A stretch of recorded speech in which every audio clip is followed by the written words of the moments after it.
Whether setting up a meeting at work with coworkers or your employees, or inviting someone to a social occasion, the way that you invite someone to do something carries a lot of meaning in both what you say and what you don't say.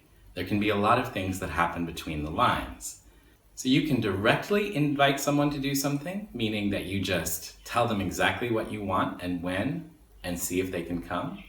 Or you can indirectly invite somebody, which takes the pressure off a little bit and enables them to indicate whether or not they're interested. So let's look at some examples. If you are a boss or leader at your job and you need to initiate a meeting or gather people together for some reason, then usually being very direct and firm is the best way to go. So for example, you can send a message to everyone saying, "We're having a meeting about the new project on Tuesday at 2. Please be there." Or you can say to an employee, "I need to meet with you about your progress report. Come by my office at 11. Now that does give a little space for people to say, "I already have an appointment at 11 with a client," and then you can find a new time. But it also makes it very clear what it is that you want or are expecting. Now, when would you use indirect at the office or at your job? I think indirect is better if you're talking to someone who is your leader or who is your boss. So, for example, you need the boss to come see the progress that you've made on the project he assigned you. So you can say, "Hey, I need to show you some stuff related to the project. Let me know when you're free." You've not given him a definite time. You've not said you have to do this. You've given him the space to say, "Okay, I'm free tomorrow at 1. He said, "Great, come by then." So this is a more indirect way of initiating a meeting. It gives them the room to respond with their parameters and their desires and their availability. Now, what about social situations? When would you directly invite somebody to do something or indirectly invite?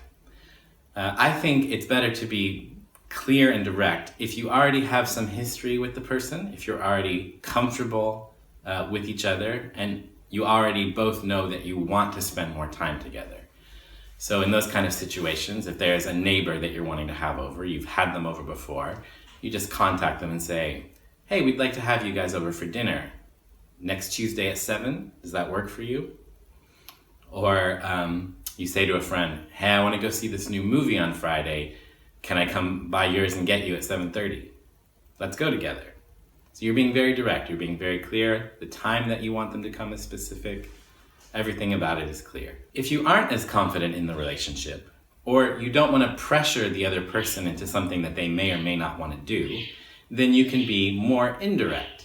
Let's say it's someone that you're just getting to know, and you want to invite them to come hang out with some friends.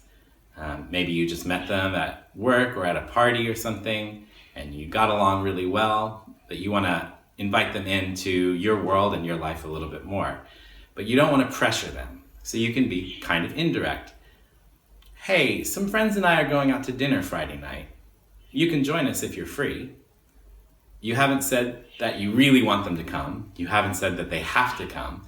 You've given them room to say, "Actually, I'm busy that night," or "I'm not free." You've given them room to show how interested they are without anyone being offended.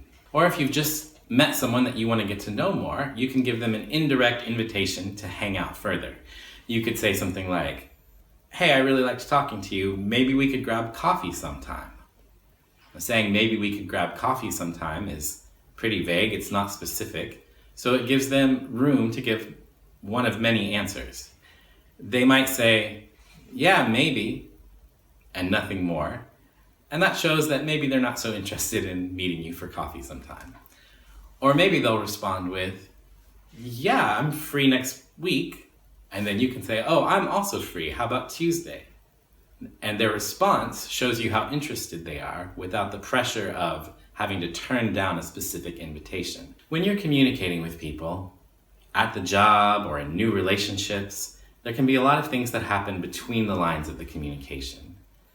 Your body language and the words that you choose indicate how interested you are or how desperate you are or how urgent the meeting needs to be.